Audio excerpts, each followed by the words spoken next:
What's going on, everybody? StupidUp796 here. Welcome to the first official video of my second channel, Notification. This channel is just a little mixed mash of bits and pieces that I like other than Pokemon, so we're starting off with the Yu-Gi-Oh! Deck list, because Yu-Gi-Oh! Has been my most recent obsession. So if you're like me and you are a returning player, coming back to Yu-Gi-Oh! After a long time or a brief time can be a little bit intimidating.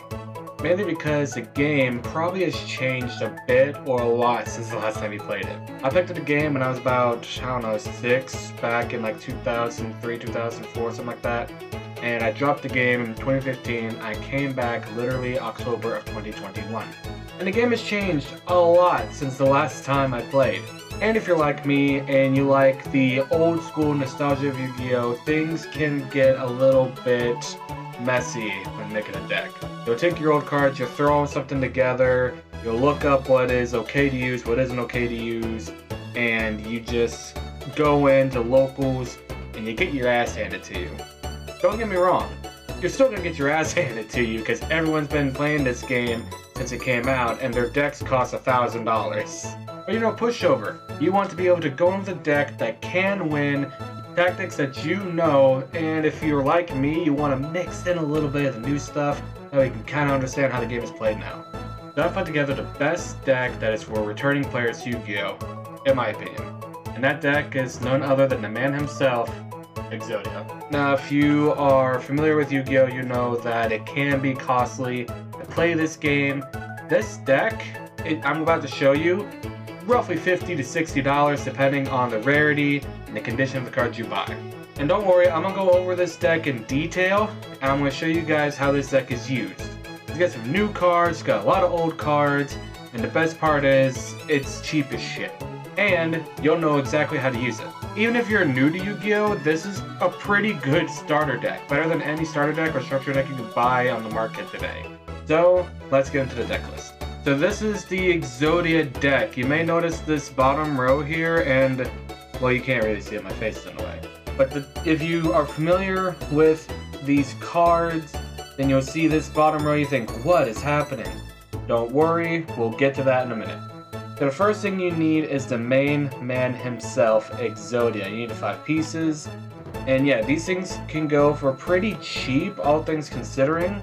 I think the most expensive ones are the very first ones, first edition, but you can get these things crazy cheap. The head of Exodia was recently reprinted, I think it's a couple dollars, and the other pieces are a couple dollars as well. It's just a matter of finding them. Some people have multiples of all of them, and as you can see, they're limited to 1. So people who have multiple copies don't see reasons to hold on to them unless they just are a huge Exodia fan and want every piece of every art and every rarity. So you can probably get them off people pretty cheap. So those are the first 5. The next thing that this deck is going to revolve around is Sangans and Witches.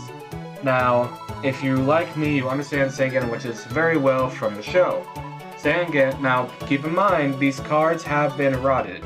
And if you're new to the game or you're returning from the game, what that means is that a card that had one effect was changed slightly or drastically. The main change for Sangan and Witch is that they are now once per turn. Whereas in the old days, back in 2006, if you had all 3 Witch of the Black Forests on the field, and all 3 of them went from field to graveyard, then you could use all 3 effects. Now they're once per turn. So if you have 2 Witches of the Black Forest, and they're both destroyed, you cannot use both effects. You can only use one of the Witches. So I'm still running 3, and I'm running 3 Sangans, because this deck is meant to get Exodia pieces from your deck to your hand. That's what these are here for. These are the main ways you're going to get Exodia. Another card I'm going to use is Big Eye. The looks I get when people see that when they attack my face down and it's Big Eye is priceless. Because when you think of Big Eye, you think of this guy right here. New Yu-Gi-Oh! Players, when they think of Big Eye, they think of this guy right here. Number 11, Big Eye. Pretty good monster, but not this thing. The ability of this thing is it's a flip effect. Meaning when it's face down and flips back up, by either you flip summoning it or an opponent attacking it, the effect activates. Look at the top 5 cards of your deck, then place them on top of the deck in any order. And this is not once per turn, but you don't want to have all 3 of them out on the field because then you're just wasting 2 of them. It's really good, especially if you have most of the pieces in your hand and you want to see if you can top deck it, especially if you got 4. If you got 4 of the pieces and one of the 5 is your last piece, Literally, all you have to do is put it at the top and you're done. So if you do that, your opponent knows I have to kill him this turn or I just lose. Sometimes it works out really well. Moving on to hand trap territory. If you don't know what hand traps are, Karibo is a very good example. Karibo is the very first hand trap. I have Karibos in here mainly for stall reasons. During damage calculation, which is when your opponent destroys a monster or attacks you, where you would take your damage. If your opponent monster attacks, I can discard this card from my hand and take no battle damage from that battle. So basically, if your opponent has a huge beat stick, let's say Blue Eyes Ultimate Dragon for some reason, even though that card doesn't get played as much as it should, instead of taking the 4500 from a direct attack, you send this card to the graveyard and you immediately take 0 battle damage from that card. And I got 1 Ash Blossom. Honestly, I should be running at least 2. But again, this is meant for cost efficiency and returning players. So instead of scaring them away with 2 $20 cards, because yes, the cheapest version of this card is $20, I'm sticking with just the 1. And basically what this is, if an opponent activates a card effect and it does any of these, you can negate it, which is add a card from deck to hand, special summon from deck, send a card from deck to graveyard, and you can only use the effect once per turn. So you're going to see effects that have these listed on them a lot in the new games. You're going to see these effects a lot. You're going to want to negate it as soon as possible. So if you have this thing in your hand, you just discard it and negate it. You want at least 2 because it's, you know, the odds of drawing it are very low. Even though it's a 40 card deck, the odds of drawing it are really low. But still, you're going to want to draw this. Next up is Royal Magical Library. You're going to want this. If you can, you want to play it and then play Swords of Revealing Light. We'll get to the spells later. You want to play this and then Swords of Revealing Light because that way you have this card in the field, you've stalled your opponent for 3 turns so long as this card remains on the field, and you've already got 1 counter. And just like I said earlier, if you have Karibo in your hand, if you lose swords or you, for some reason, played this and played other spells, because it's not once per turn, it's so long as any spell card is activated. You can use Karibo to not take battle damage, all that good stuff. It's a good card to have if you're trying to draw. Now the next few cards, I know you're looking at them and you think, what are you thinking? I've run into opponents that know how my deck works, know what my face downs are, and refuse to attack them, and we're just at a stalemate at that point. At that point, if he has more life points, he can just play the game, discard cards, and just win by life points. So I needed monsters that are just bodies for tributing. Because the way Sangan and Witch work is that they don't care how they get to the graveyard so long as they get there from the field. So if you tribute them, you get the effects. If they're destroyed by battle, they get the effects. If they're destroyed by card effect, they get the effects. As long as they were on the field before they were going to the graveyard, their effects pop off. So I needed some tribute monsters, so I added Dark Magician and 2 of the 3 God cards. Obelisk, in my opinion, is the best candidate for this because of his ability. Because if you have, let's say you use a Sangan, a Witch, and for shit and giggles a Big Eye to summon him, then if you play a Sangan and a Witch, you can use his ability, which is, where's it at? It is, here we go. Tribute 2 monsters, destroy all monsters your opponent controls. This card can attack the turn this effect is activated. So not only do you get 2 cards back to your hand with this effect, but all monsters your opponent controls are now gone. And this card cannot be targeted for effects. Neither player can target this card with card effects. So anything that would like negate target card's ability or anything like that is gone. You can do target player, or if it doesn't target this card at all, then it still works. But things that would negate this card's ability because it's targeted, it does not work. So you've already got that. Slide for the Sky Dragon is a card. Anytime an opponent's card is summoned, regardless, it takes away 2k attack, and when it drops to 0, it's destroyed. So unless your opponent is able to special summon big beef sticks that can hit that, then they're not going to do much damage. And it's again like Obelisk, you can't target for card effects, so they can't negate that effect. If they do manage to summon like a Crystal Wing Dragon or something like that, that has 3k attack, it can't negate the effect and it goes down to 1k, and so long as you have 2 cards in your hand, it's not going to be able to destroy it. And cards that are typically meant to special summon big cards out like that, they're going to have lower attack value because you start with low attack value and then you gain up. So unless you're running a Blue Eyes core deck, which there are ways around that.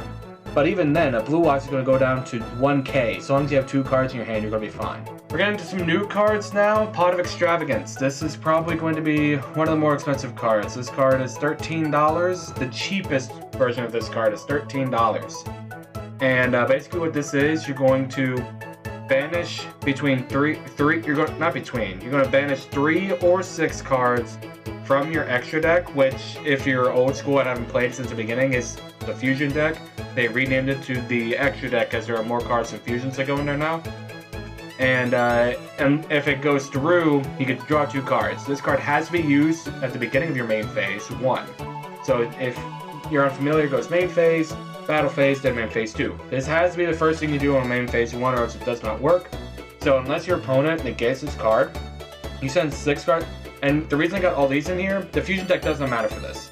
You can put literally anything in here. Dragoon, cheapest card is $90. You can put anything that, if it goes in the extra deck, you can put anything in here. So if you have some cards that are pennies, just grab 15 of them and put them in the extra deck and you're good to go with these cards. You can banish all 15 and you'll be able to draw 5 cards. So there you go. You know, 5 card draw, 5 pieces of Exodia. Card advantage is huge in this game. That's why Pot of Greed is banished and is banned off the game and will never be unbanned. But this is a Pot of Greed for this deck. Pot of Duality is another good card. Basically, you reveal the top 3 cards. It says Excavate, but basically you reveal the top 3 cards of your deck. You pick one, shuffle the other 2 back into your deck. The only issue with this card is that you cannot special summon the turn that this card is used. And if you use Pot of Extravagance before this card, you can't do that because the way Pot of Extravagance works. You can't draw by card effects during the turn you activate this card. So this would, I don't know if this counts as a draw. Some people say it does, some people say it doesn't. If you have any questions, you can just ask your judge. I don't use this deck much anymore because I have a Blue Eyes deck that I use. But still, this is a really good card. You're not really going to use this card to get an Exodia piece unless you're really close to summoning him. Basically what I do is I will look at the cards that I have. Let's say I have an Exodia piece, right? If I have a Sangan or a Hand Trap, I will take either the Sangan or the Hand Trap over the Exodia piece. Mainly because Sangan would be a body to keep me from taking damage via battle unless it has piercing. And I'm going to get the Exodia piece anyway with that Sangan. Or if I already have a Witch and a Sangan of a hand I can summon, and I have one of the hand traps in the top 3, I'm going to take one of the hand traps. Because Ash Blossom will keep my opponent from getting stuff from the deck to hand, deck to field, or whatever. And Karibo will make it to where if I take battle damage, no I don't. So that's why I would take those over any of the Exodia pieces with this, unless I have 4, and the last one is in that one, because the moment you get all 5, you win. I run 3 double summons in this deck, mainly because, again, it's for the Sangans and the Witches. You play double summon, you get both in the field, and if they're both destroyed, unless it's card effects don't get activated, because there are cards that do that, you get 2 pieces of Exodia immediately. And I've gotten to where I've drawn 2 pieces of Exodia, and then because Torrential Tribute's a thing, which we'll get to later, these 2 get popped, and then I get these. All because I was able to do double summon, because it doesn't special summon a monster, it gives you an additional normal summon. So basically what you could do if you're able to set it up, if you had a Sangan on the field, you could play a double summon, play Witch of the Black Forest, and attribute both of them to get Dark Magician and get the 2 Exodia pieces on the field. Or you could, theoretically, if you have Torrential Tribute face down, you could put Sangan and then Witch, and because the monster was summoned, Torrential Tribute, wipe the board, including your opponent's side, and then get 2 pieces of Exodia. That's mainly why double summon is here, is to get these 2 on the field. Or if you already have these 2, you can like play 1 and then tribute summon.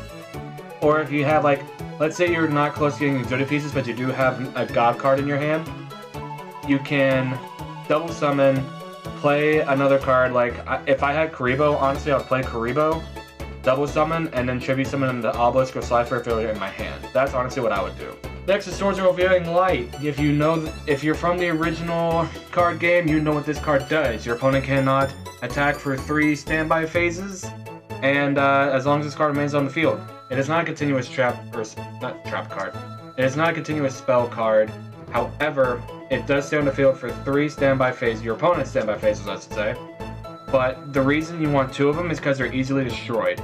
I would run 3, but it doesn't really run 3 very well. If you really wanted to run 3, you could take away one of the double summons and add it if you really want to make this a stall deck. Or if I were going to take anything out, I would take away one of the god cards and just run this. And add another Sword of Revealing Light, but with the way this deck works, I find it's better to have 2 instead of 3. So if your opponent doesn't have a way to get rid of it, they just can't attack for 3 turns, and they're letting you set up your field, activate the Sangan and the Witches by tributing. They're letting you play your set up your field with Big Eyes, put them face down, and flipping them face up the next turn. They're letting you play your Royal Magical Libraries 1 turn, play spell cards, and then the next turn, if Swords is still in the field, swapping into defense mode, where you have a 2k defense monster. They're letting you do that by keeping this card in the field. Sometimes they just don't have a way to get rid of it. Sometimes, a lot of times, they're going to. Monster Reborn, because why not?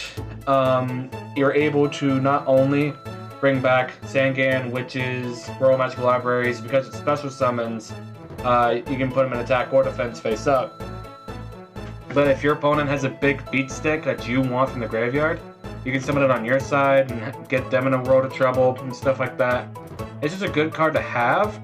And Upstart, because if you're running a deck and you have 39 cards and you just don't know what to put in there, Upstart is limited to 1 for a reason. You give your opponent 1,000 life points and then you draw a card, which sounds pretty bad, but trust me, this card gets used a lot.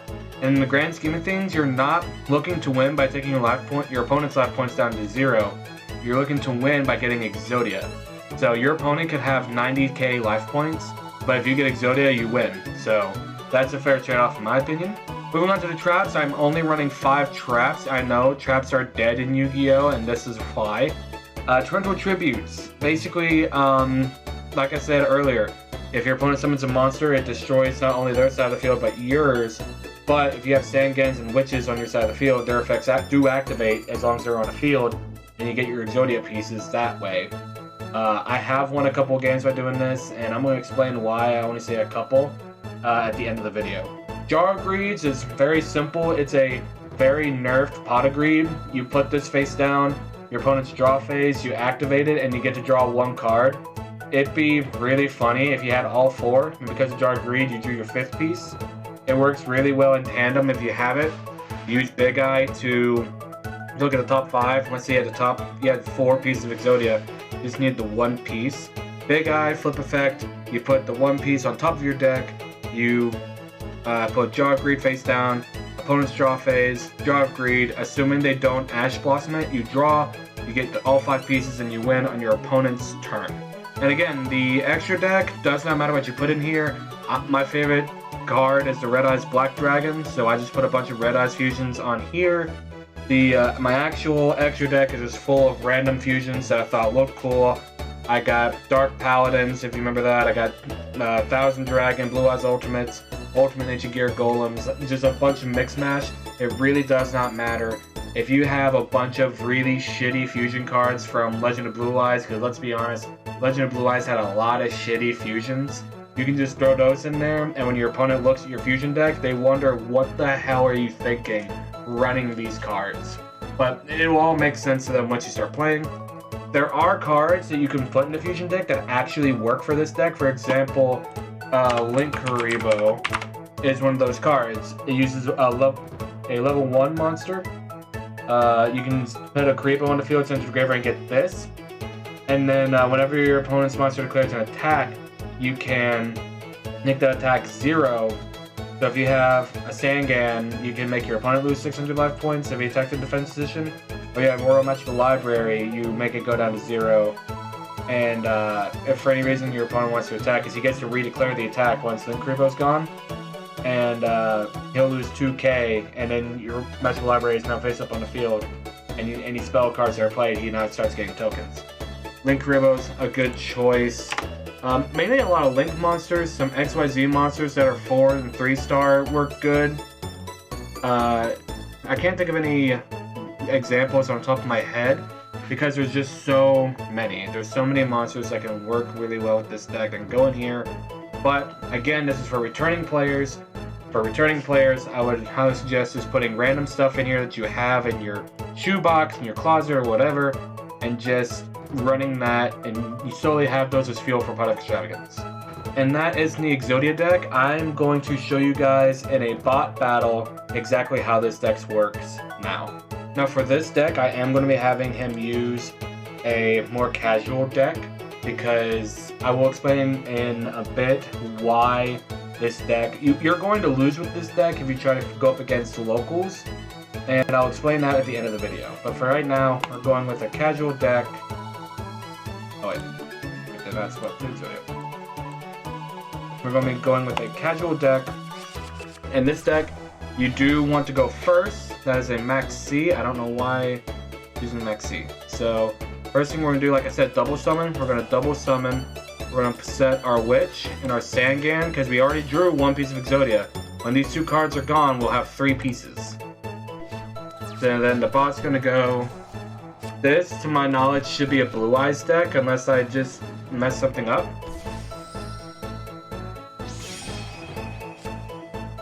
Looks like it's going to be an Evil Swarm deck. I don't think I saved it as Blue Eyes.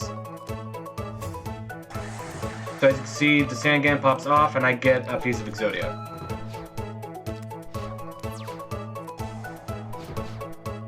Let's see, I do want to see Vanity's Emptiness. You can special summon monsters with special from the deck to destroy this card. Which is fine, because we do not want to special summon. We want to do this. Look at the top 3, and again, we are not going to be getting the Exodia arm. If I'm being completely honest, I want the Sangan.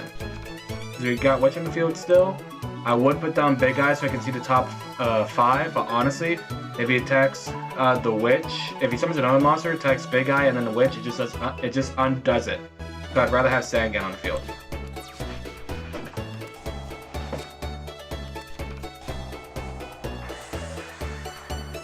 See, he's summoned another he's got 3 monsters on the field. He goes to another Evil Storm Ophion. Then Sangan goes and I get another piece. I now have 3. Witch then goes. I get my 4th piece. So you can see I got 4 pieces of Exodia already. And then I got a Karibo. What I'm going to do is I'm going to set a Big Eye. And then they're going to attack Big Eye. His flip effect is going to activate. As I can pick the top 5, look at this. Exodia is there. He's going to attack me. And I'm going to send Karibo to the graveyard to take 0 damage. And I just drew my 5th piece.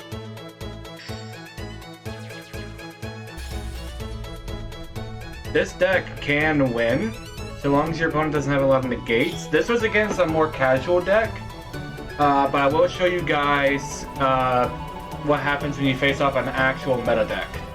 I'm going to show you guys some meta decks. They don't have a lot of meta decks on here, but they do have some, and the ones that they have are kind of busted. We'll go into an Altergeist deck. So basically what we're going to do is at the beginning, we are going to Pot of Extravagance. We're going to banish 6 cards and draw 2. See, as we see, we have already gotten the arm. We don't want to summon these Karibos. We're going to use them as hand traps. And we can't play Upstart, so literally all we're going to do is set a Jar of Greed and end our turn. Then they're going to draw, and we're going to play our Jar of Greed and get another card. By the way, this program I'm using is YGO Omega, and since you with 1,000 hands, this is not what they normally look like in the American TCG. This is the censored part. Let's see. Yeah, I'll take the damage. I'll eat 1,400. So we got Obelisk, but that's not a good thing right now. So we're gonna just play Upstart. They're gonna gain 1,000. We're gonna draw a card. We got our second hand, or our second piece of Exodia. We're going to set Sangan and then end our turn. See, the last duel was like the perfect storm for this deck. Usually, this is usually the hand that I'm used to seeing. Sangan activates, we get a piece of Exodia. Now we got 3.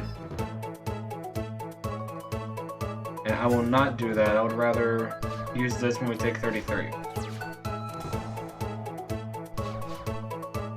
So we're going to set this card and end our turn. What do we have to do? 1, 2, 3. Oh wait, we overdrew. We'll discard double summon. We should actually put double summon face down. That was a misplay on my part. I don't want to take another 1400, so we will activate Karibo.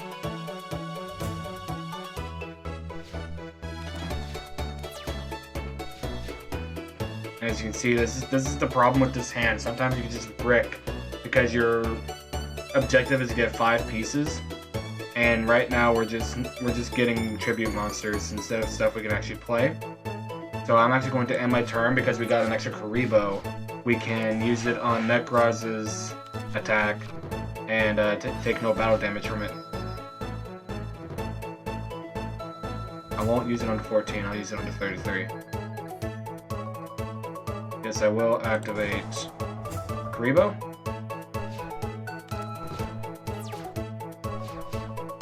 And we will set this pass turn.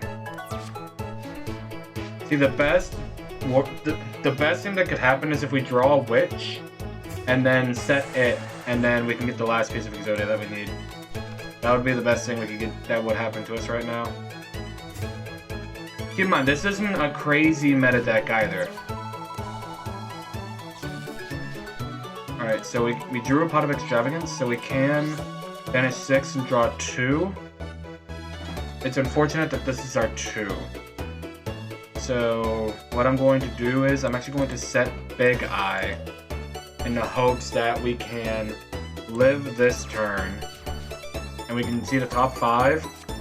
Best case scenario, we find our 5th piece, put it on top, and then get it. I don't think we're going to live to see the turn, though. It's not looking like we're going to see the turn.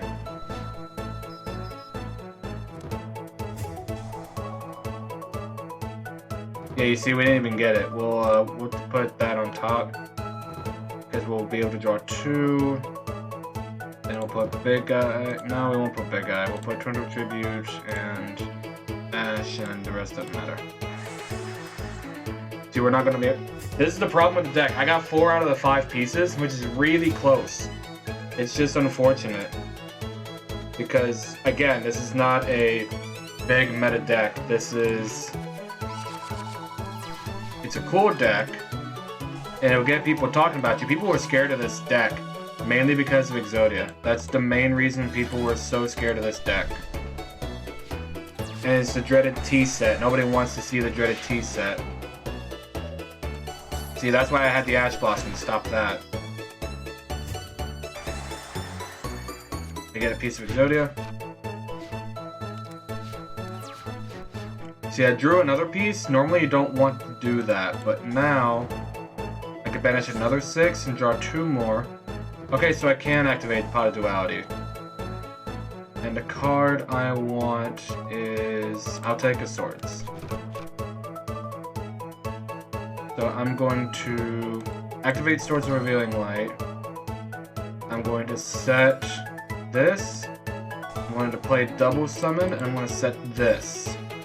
And then the next turn I'll flip, assuming that Swords is still in the field, I'll flip Big Eye. So that way I can see the top 5 and rearrange them.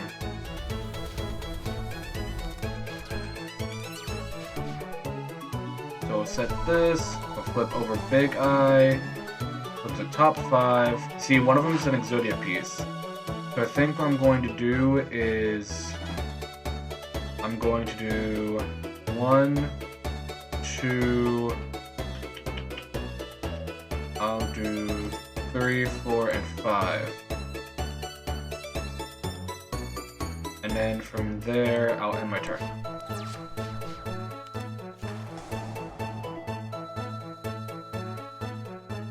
No.